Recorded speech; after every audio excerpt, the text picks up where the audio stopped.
Well, good day and welcome back to the channel, folks, where today I'm joined by my good friend Alec as well as my good friend Jude, and today we are fishing on a lovely stretch here of the River Nidd here in Yorkshire. We're going to do a good mix of fishing here today. I am here on a feeder rod.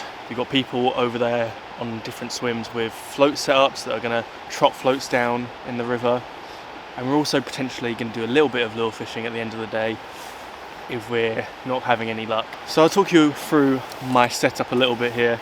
I'm running on a Daiwa Matchman 11-foot feeder rod here that I've actually rigged up last night. Me and the boys took a little bit of time just to get ourselves ready for today, and I'll show you what kind of rig I'm going to run in just a moment. This is the setup we're going to be running today. It's a very simple kind of helicopter rig. It's got a swivel on it coming off with another swivel on. That's where I'm going to attach my weight, and then a hook length down to a size 6 hook, because we'll be fishing with bread today. So we've gone for a nice big hook, and we're going to cover that essentially in bread, and then hopefully the chub will come along and snaffle it up. Now what I've got is a little 1 ounce pear drop lead that I'm just going to clip onto my quick change swivel. I'm going to chuck that on there.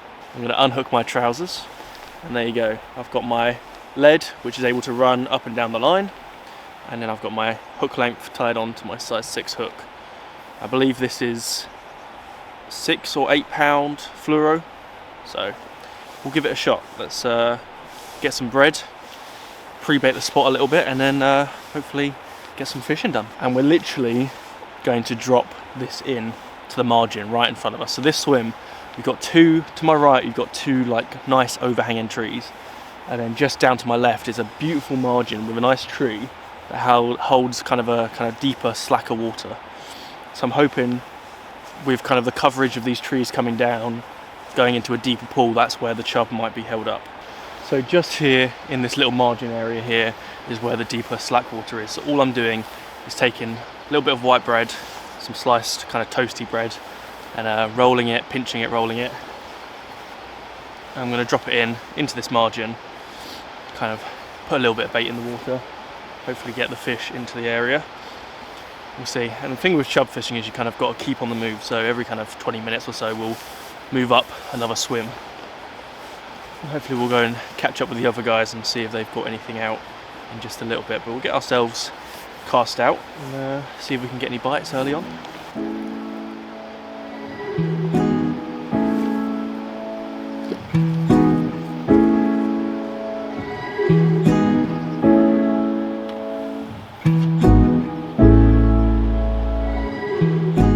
All I've done here is just tying up the slack of my line so that my feeder quiver tip can give me good bite indication on the end there. So we'll just wait and see what happens at this point.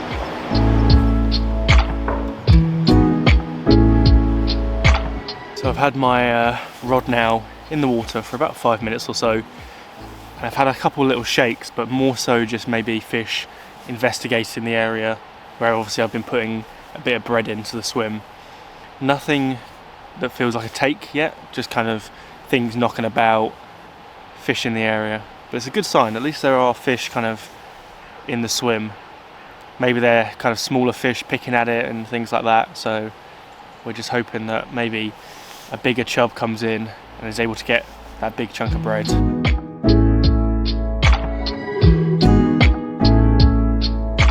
So we've still not had any bites.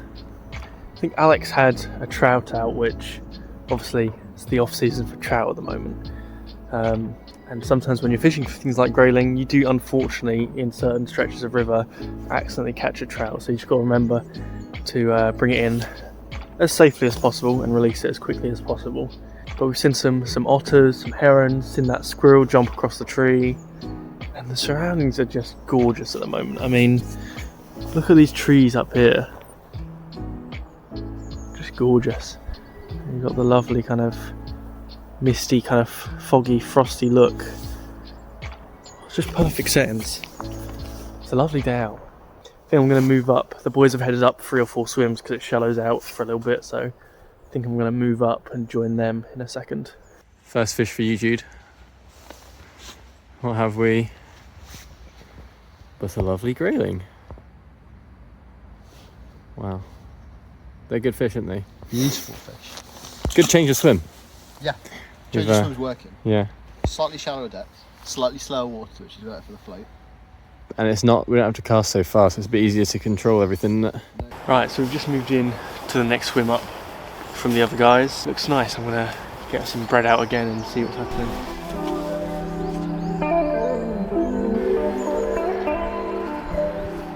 Well, it's been a good half an hour or so now in this swim. I've had a nice little bite, but after that it's been a bit quiet. We've had a couple of otters go through the swim as well, which is obviously lovely to see. But it has probably wiped out any chance of there being any fish in this area, so the other lads have just moved on further down.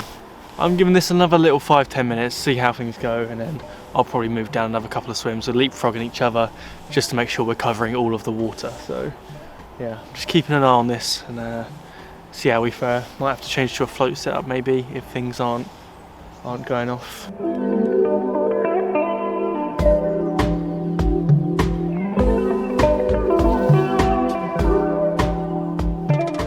Right, so we've moved a few swims further upstream. I'm now a bit closer to the other two lads. I can watch them fish, but we're in another section here. It's kind of on the bend of the river, and there's a nice little bit of slack water. I'm going to keep trying with the bread, and if not, shift over to a maggot feeder and maybe go for some grayling, because Jude's just had that lovely grayling out.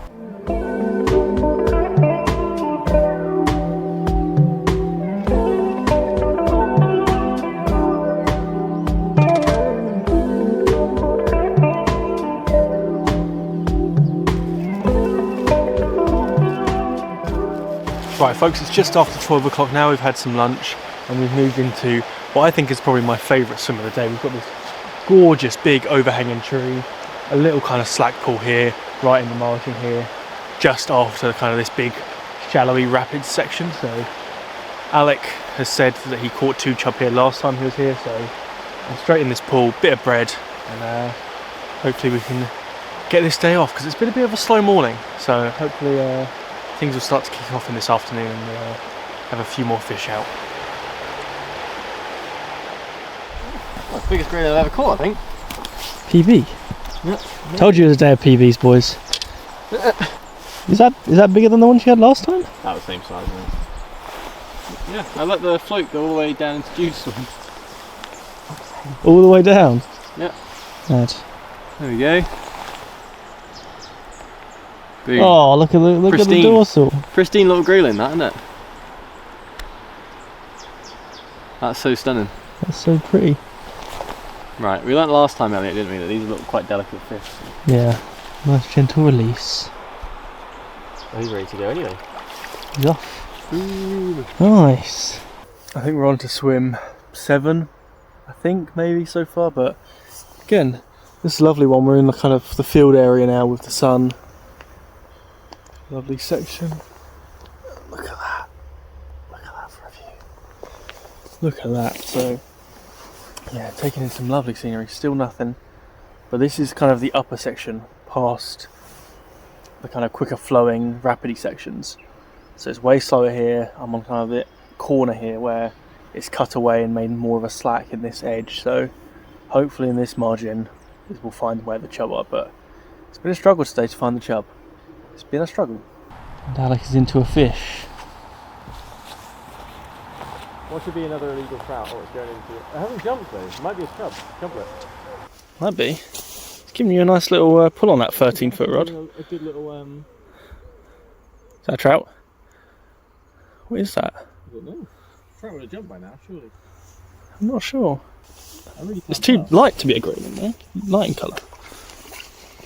Oh, it might be a good grayling. Wow. It's giving a good scrap. It's a trout. Yeah. I did say it looked a bit. I thought it would have jumped by now, though. Do you want me to net it? Yeah, go on.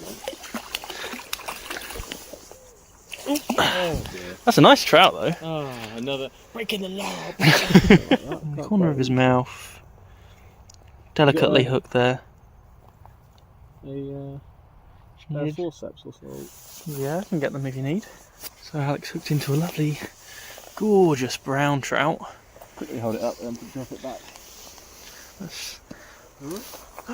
Oh, that's my bait tub in the water. At least it's reachable.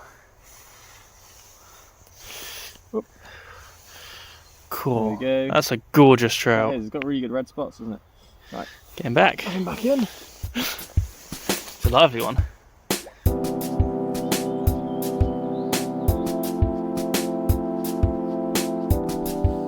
guess we find out. That is as well, isn't it?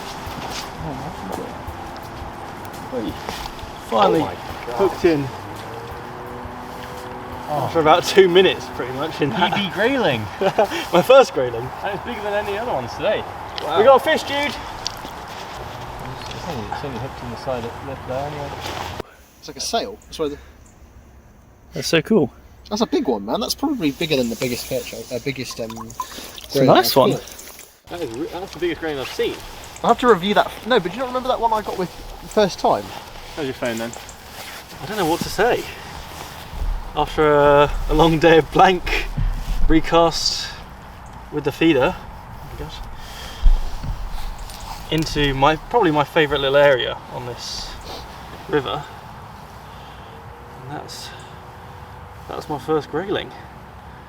It's hard to get the To get dorsal up as well. dorsal up and not drop and not drop him. Yeah. There we go. Yeah, there we go. That's a lovely grayling, and my first ever grayling that I nearly lost there. I'm going to rest him in the water for a little bit and then give him a good release. That was such a quick bite. I know. I looked up and I was like, hang on, my line's gone. I saw it wobble a bit and then it was slack. And I was like, okay, time to strike. He goes. That was good. Nice one.